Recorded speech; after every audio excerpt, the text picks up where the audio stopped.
Oh, hey. Don't mind me. I'm just dog walking my 2025 Hyundai Tucson Hybrid Limited. Welcome back to the channel. Come on, let's go pee-pee. Come on, you wanna go pee-pee?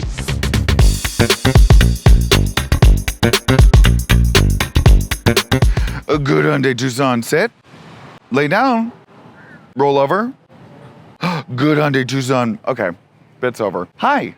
Welcome back to Sparkplug TV. My name is Chris and I do car reviews for literally everybody, not just car enthusiasts. Before I begin today's video, as always, please don't forget to like this video, comment something down below, subscribe to the channel, and hit that bell icon so that you get notified whenever I drop a new video, which is whenever I can, typically Fridays at 4:30 p.m. Eastern Standard Time. Thank you for your support. Hyundai Tucson is a compact crossover SUV that first came out in 2004. We're currently in the fourth generation that came out in 2022.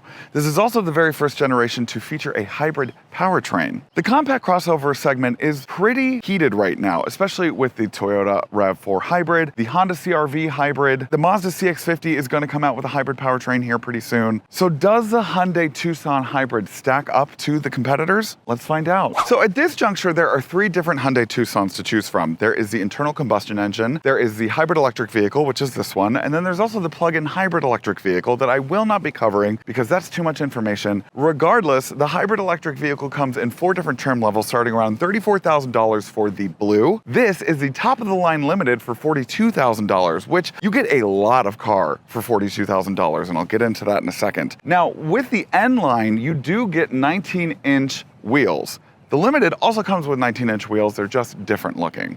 This is the ultimate red color, which is an option, and I really like the way that it looks. Now, I know the question on your mind is, what is the EPA? The EPA is a 1-to-1 with 38 on the highway and 38 in the city, which really is not bad at all, but it actually doesn't stack up to competitors like the Honda CR-V or the Toyota RAV4 hybrid.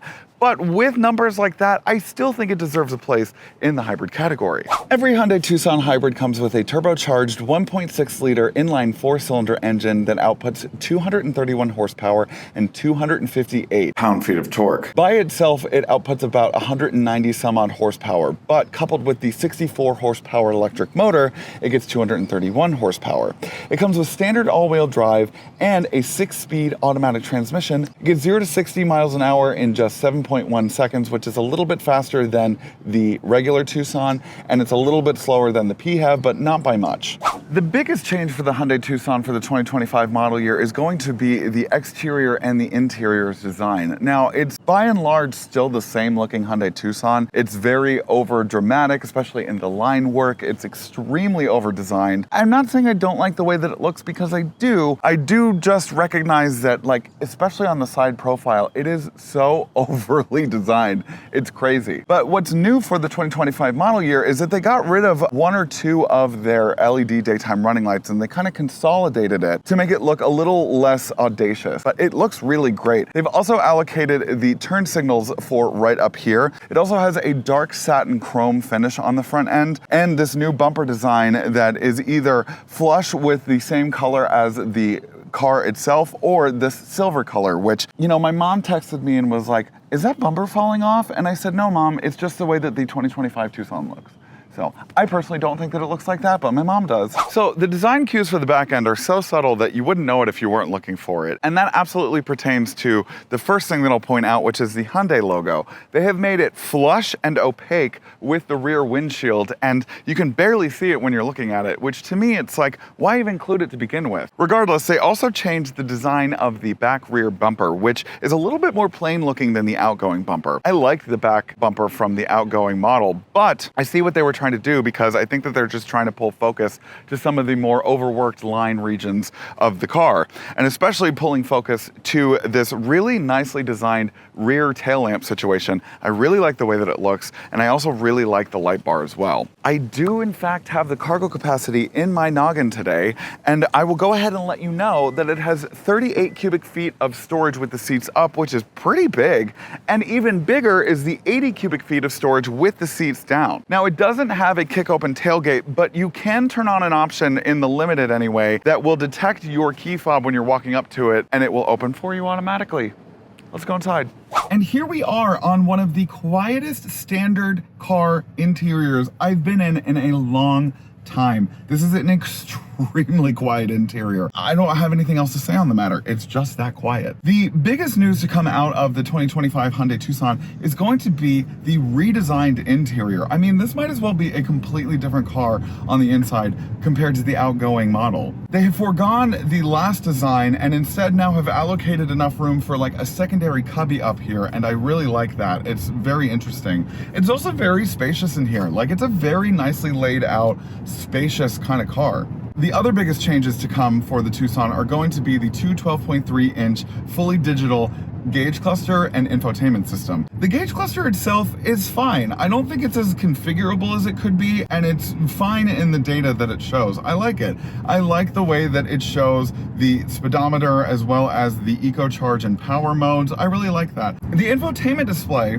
is verging on MBUX as well as iDrive territory with how much there is, especially like in the setup menu. There are so many different things that you can click on. But I think the difference is that it's actually much more user-friendly than any of the other ones because the icons are huge, they're really accessible, and it's really easy to kind of figure out what you need to click. The HVAC system is also new. There is more of this like Kia style touch sensitive buttons that you can use, and every time you touch the buttons, it does kind of show this graphic that shows that you have actually clicked the button. But there are also actual temperature gauge buttons that I really appreciate, as well as there are some other dedicated buttons. This is how you make a modern car.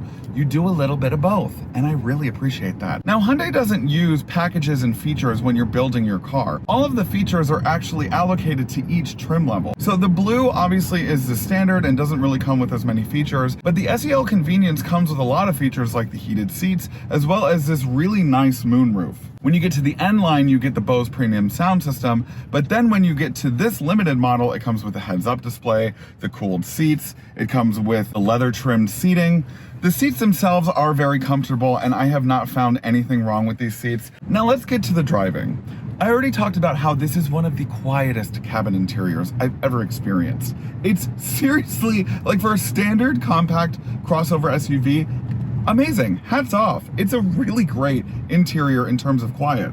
For a hybrid powertrain, 65 horsepower must be the sweet spot when it comes to an electric motor's output, because you can glide up to 40 miles an hour. It might not be the fastest, but you can get up to 40 miles an hour on EV alone. It's actually quite impressive. The ride quality is very good. It's not too bland that like it's like too like wishy-washy, but it is just enough that it's like very comfortable. It's a very comfortable ride. And in terms of like get up and go, it's pretty decent. I will also say that I will probably give like the transition from electric to gas powered engine, I'll probably give that like a B-. Now, off the line, it's fine, but going up a hill and then kind of transitioning from, you know, accelerating and then it kind of flips over into turning on the gas powered engine, it can be a tiny bit wonky. I won't say that it's really clunky like the Mazda, but it's just a tiny bit clunky. But I think in general, I think it's actually a very smooth hybrid powertrain. There are just a few instances that I can tell when the gas-powered powertrain is turning on. It's not enough for me to complain about it that much, you know? All right, well, that's all I've got for today's video. Please don't forget to like, comment, subscribe, and hit that bell icon so that you get notified whenever I drop a new video, which is whenever I can, typically Fridays at 4:30 p.m. Eastern Standard Time. Thank you so much for your support.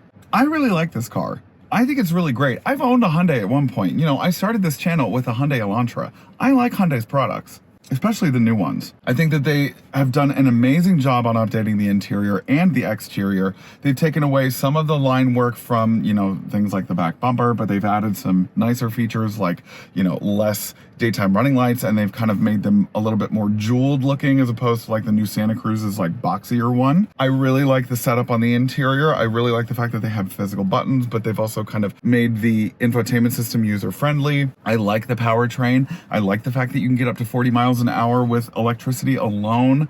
You know, it might not have the most in terms of EPA ratings, you know, but it's really only like a 3 mile per gallon difference from the Honda or the Toyota. So you're really not losing that much. And this probably, if I'm not mistaken, is probably a tiny bit cheaper than the Honda or the Hyundai. I might be wrong, and I will put that down below. But regardless, it's quiet, it's capable, it's got so much cargo space. It's crazy. Thank you guys so much for watching today's video, and I will see you on the next one. Bye-bye. Hey Sparks, thanks for watching today's video. Do you want more Sparkplug TV content? Then you can choose one of these 3 options. Right over here. The middle button is to subscribe to my channel, so please do that.